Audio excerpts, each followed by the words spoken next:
लोकसभा चुनाव के दंगल में हर पार्टी पूरी तैयारी के साथ उतरी और जीत का दावा कर रही है, लेकिन जनता के मुद्दे क्या हैं, जनता क्या चाहती है, मंडी से स्पेशल रिपोर्ट आपको दिखाते हैं। लोकसभा चुनाव की सरगर्मी पूरे देश में है। इस वक्त हम हिमाचल में मौजूद है। मंडी संसदीय क्षेत्र में कंगना रनौत बीजेपी के प्रत्याशी हैं, जबकि कांग्रेस की तरफ से विक्रमादित्य संभावित प्रत्याशी हैं। तो किसकी चलने वाली है मंडी संसदीय क्षेत्र में, ये जानने के लिए हम मौजूद हैं इस बस में, जो एक सरकारी बस ही है और बहुत से लोग हैं जो सफर कर रहे हैं, उनसे हम बात करने की कोशिश करते हैं। आप बताइए किसकी चलने वाली है मंडी में चुनाव में? अभी पता ही नहीं, कुछ नहीं पता। कंगना की चलेगी कि नहीं चलेगी? चल सकती है। चल सकती है। आप बताइए क्या लगता है, कंगना की चलेगी या विक्रमादित्य? कंगना की चल सकती है।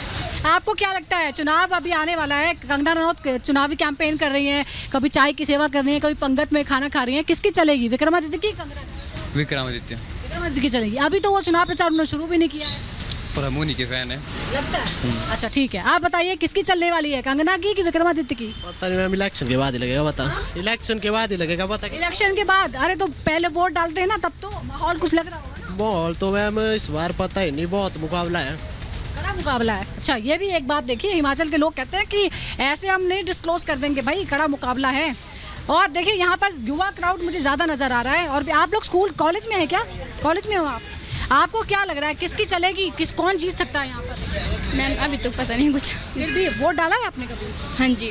तो वोट डालने में तो आप कुछ मन बनाने रखते हैं ना, किसी से इम्प्रेस होते हैं तभी तो वोट देते हैं। हाँ जी वो तो है। तो बीजेपी या कांग्रेस, कंगना या विक्रमादित्य? इसका कुछ पता नहीं। आप बताइए, कुछ आइडिया है आपको किसकी चलने वाली है इलेक्शन में, किसकी चलेगी, कंगना की कि विक्रमादित्य की? आई थिंक कंगना की। कंगना की चलेगी। तो क्या पसंद है उनके बारे में? वैसे तो बेसिकली मेरे को लगता नहीं है कि उनका इलेक्शन में इतना था पहले, बट वो थोड़े कॉन्फिडेंस ज़्यादा हैं और लोगों को भी पसंद है। तो कॉन्फिडेंस है और पसंद है, वो पहले से स्टार के तौर पे इसमें। सर आप बताइए क्या किसकी चलने वाली है मंडी से? मंडी से सर्वविदित है, कंगना की जीत निश्चित है।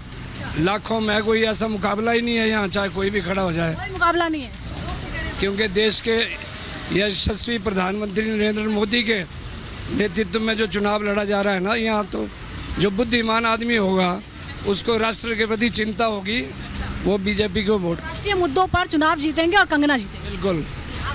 तो चलेगी, किसकी चलेगी आप बताइए, क्या लग रहा है आपको, कंगना की चलेगी मंडी से? मंडी के लोग जिताएंगे साथ में? कुछ नहीं बोल सकते। कुछ नहीं बोल सकते आप? कुछ नहीं बोल सकते या कंपटीशन करते हैं? कंपटीशन टफ है। आप बताइए किसकी चलने वाली है, कांग्रेस की या बीजेपी? पता नहीं मैम। एक अच्छा नेता आना चाहिए। लेकिन अगर दो ही ऑप्शन होंगे तो आपको तो चुनना पड़ेगा। हाँ जी। हाँ जी। तो कंगना या विक्रमादित्य? कुछ नहीं बोल सकते, ये तो टाइम। आप किसको पसंद करेंगे? सबका छोड़िए आप। जो सब होगा वो हमारा। ये तो हाँ ओके। आप क्या कहेंगे किसके चलने वाली है चुनाव में? कुछ बोल नहीं सकते अभी। विक्रमादित्य या कंगना? अभी इतना कुछ ज़्यादा मतलब देखा भी नहीं है, फिर अभी कुछ ज़्यादा पता भी नहीं है। कंगना पसंद है आपको वैसे स्टार? हाँ ऐसे वैसे पसंद है मेरे को। तो आप वोट दे देंगे उसकी? देखेंगे। आप बताइए किसकी चलेगी, कंगना या बीजेपी कांग्रेस? वैसे तो कंगना भी अच्छी है, मतलब उनकी फील्ड अलग है, वो एक एक्टर हैं और विक्रमादित्य सिंह इस राजनीतिक इससे जुड़े हुए हैं पहले से, तो आई थिंक मुझे लगता है विक्रमादित्य की होगी। अच्छा उनकी लीड है। उनकी लीड है। मैम ये बताइए कि यहाँ किसकी चलेगी मंडी से, कौन जीतेगा है, कौन जीतेगा मंडी से? कंगना जीतेगी कि विक्रमादित्य? विक्रमादित्य की चलेगी। अच्छा जी, आपको क्या लग रहा है किसकी चलने वाली है मंडी से? अभी समय तय करेगा इसको। समय हाँ। लेकिन आप वोटर है ना, आप तय करते हैं, आप बताएंगे कुछ तभी तो फैसला होगा। हमारा फैसला, पब्लिक का फैसला सबके साथ है ना। आप किसके साथ हैं? हम तो अभी इंडिपेंडेंट है, शायद उसी वक्त उस दिन पता चलेगा जिस दिन वोट देना। अच्छा जी, आप बताइए किसकी चलने वाली है मंडी से? कंगना खूब प्रचार कर रही हैं, विक्रमादित्य भी है, किसकी चलेगी? किस्मत आजमाएंगे अपनी अपनी। हाँ? किस्मत देख के हैं अपनी अपनी। नहीं किस्मत तो है, लेकिन आपको एक वोटर के तौर पे किसका लगता है किसकी चलने वाली है? कैसे कंगना सही रहेगी? नए वोटर को देखेंगे। कंगना नए वोटर इनको देखिए। हाँ जी। आपने वोट दिया है? हाँ जी हाँ जी। दे दिया। अच्छा चलिए। आप बताइए मैम किसकी चलने वाली है यहाँ से मंडी से? ये बताओ आपने। कंगना? हाँ, कुछ नहीं बता सकते। आपको क्या लगता है? अभी कुछ बता तो नहीं सकते, बट वोट डाला है या फर्स्ट टाइम वोटर है? नहीं, अभी सेकंड टाइम वोटर। तो आपको क्या लगता है कंगना की चलने वाली, क्योंकि कंगना प्रचार में लग गई हैं, देखा होगा आपने, वो हिमाचली में बोल रही हैं, चाय सेवा कर रही हैं, पंगत में बैठ के खा रही हैं, तो क्या लगता है बिल्कुल चलेगी, क्योंकि वैसे देखा जाए तो वो नरेंद्र मोदी जी के उनके कांटेक्ट में है, मतलब तो बिल्कुल। हाँ जी बिल्कुल। तो यानी वो स्टार के तौर पर जीतेंगी या बीजेपी की वजह से? बीजेपी की वजह से जीतेंगे जी बिल्कुल। तो इसलिए बीजेपी की वजह से चलेगी उनको। आप देखिए ड्राइवर साहब तो गाड़ी चला रहे हैं, उनको डिस्टर्ब नहीं कर सकते हम। चलिए पूछ सकते हैं वैसे एक बार, देखिए ड्राइवर साहब की भी बड़ी, क्योंकि ये बहुत लोगों को घुमाते हैं, तो देखते हैं। अरे ड्राइवर साहब, कौन जीत रहा है यहाँ से, किसकी चलने वाली है मंडी से? मैम कुछ नहीं बता सकते अभी। बताया ना, यहाँ हिमाचल के लोग, पहाड़ों के लोग बड़े डिप्लोमेटिक हैं, या ये कहिए कि बहुत ज़्यादा समझदार हैं, बहुत सोच समझकर बात करते हैं और अपना जो वोट है बिल्कुल सीक्रेट रखते हैं, और अंत समय तक यहाँ पोल नहीं खुलती कि आखिर क्या होने वाला है। हालांकि बीजेपी अपने दावे कर रही है, कांग्रेस अपने दावे कर रही है, और देखते हैं कि किनके दावों पर कितनी चलेगी, लोग उनको कितना मानेंगे, कितना भरोसा करेंगे। और इधर विक्रमादित्य सिंह पर कंगना का बड़ा हमला। उन्होंने कहा कि हिमाचल में भी एक पप्पू है, दिल्ली में बड़ा, यहाँ छोटा पप्पू है। लगातार वार पलटवार का दौर जारी है, चुनावों का वक्त है, और ऐसे में विक्रमादित्य सिंह ने पहले भी कंगना रनौत पर निशाना साधा था, लेकिन अब इस बार देखने को मिल रहा है कि कंगना रनौत ने यहां पर विक्रमादित्य सिंह को पप्पू बता दिया। उनका कहना है कि यहां पर भी, हिमाचल में भी एक पप्पू है।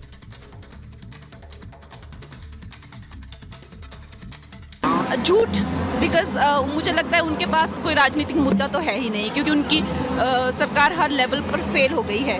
अगर आप देखें तो यहाँ पे भी टूटती फूटती सरकार है उनकी, कभी भी जा सकती है, और नेचुरली उनके पास और कोई अपना कराया हुआ काम दिखाने के लिए तो कुछ है नहीं, तो झूठ बोल रहे हैं। मैं जो हूँ, जैसे मैंने कहा है, मैं आयुर्वेदिक और यौगिक लाइफस्टाइल फॉलो करती हूँ, और वो अपने झूठ का समर्थन करने के लिए कोई भी चीज़ प्रेजेंट नहीं कर पाए हैं अभी तक।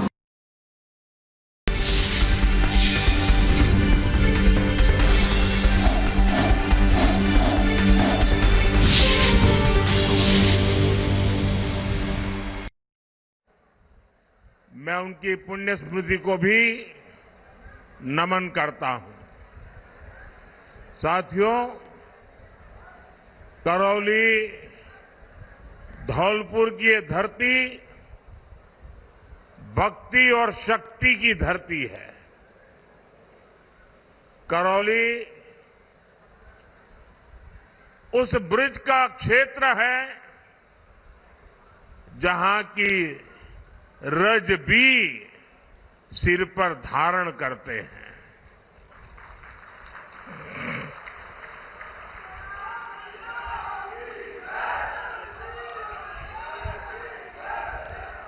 यहां आपका ये आशीर्वाद, इतनी बड़ी संख्या में पधारे मेरा युवा साथी और शक्ति स्वरूपा माताओं बहनों का ये स्नेह देश के लिए बड़ा संदेश है। 4 जून को क्या परिणाम होगा वो आज करौली में स्पष्ट दिख रहा है।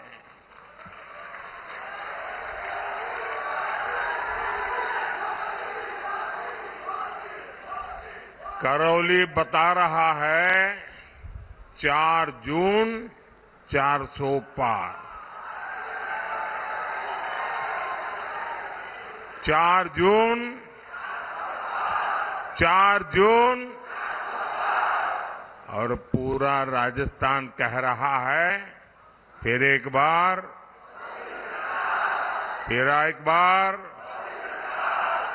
साथियों, 2024 का लोकसभा चुनाव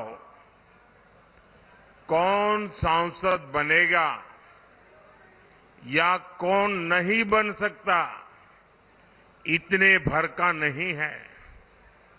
ये चुनाव विकसित भारत के संकल्प को नई ऊर्जा देने का चुनाव है।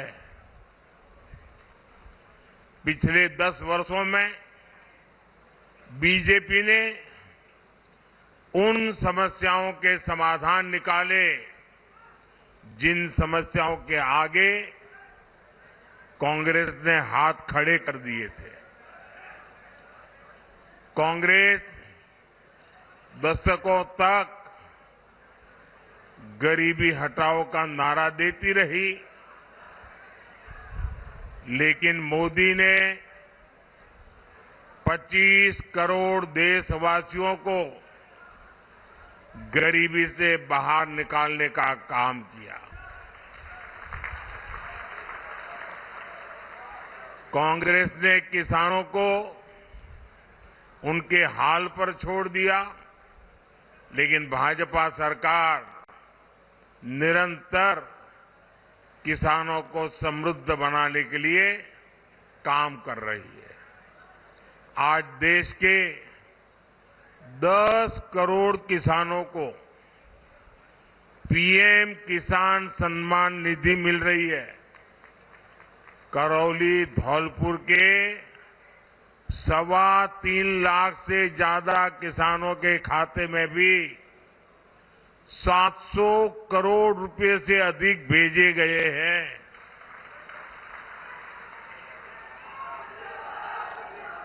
पहली बार किसी सरकार ने पशुधन की भी इतनी चिंता की है। करौली में 80,000 से ज्यादा किसानों के पशुधन को खुरपका मुंहपका के 1.5 लाख से ज्यादा टीके मोदी सरकार ने लगवाए हैं। जब कोरोना में मुफ्त में टीके लगवाए तो चारों तरफ वाहवाही होती थी, लेकिन आपको जानकर के खुशी होगी कि पशुओं का भी मुफ्त टीकाकरण का अभियान हजारों करोड़ रुपए खर्च करके किया जा रहा है। ये हमारा राजस्थान, ये तो मोटे अनाज जैसा बाजरा, ज्वार, सावा, कोदो, कुटकी जैसे श्री अन्न की पैदावार में सबसे आगे है। पहले मोटे अनाज पैदा करने वाले हमारे किसान भाई बहनों को कोई पूछता नहीं था। हमने मिलेट मिशन चलाया और हमने दुनिया को समझाया ये हमारा जो मोटा अनाज है ना, ये सुपर फूड है, सुपर फूड। और हमने उसका नाम भी, क्योंकि देश के अलग अलग राज्यों में अलग अलग नाम थे, तो आज वही मोटे अनाज श्री अन्न के नाम से जाने जा रहा है और पूरी दुनिया में उसकी मांग बढ़ रही है। आपको जानकर खुशी होगी,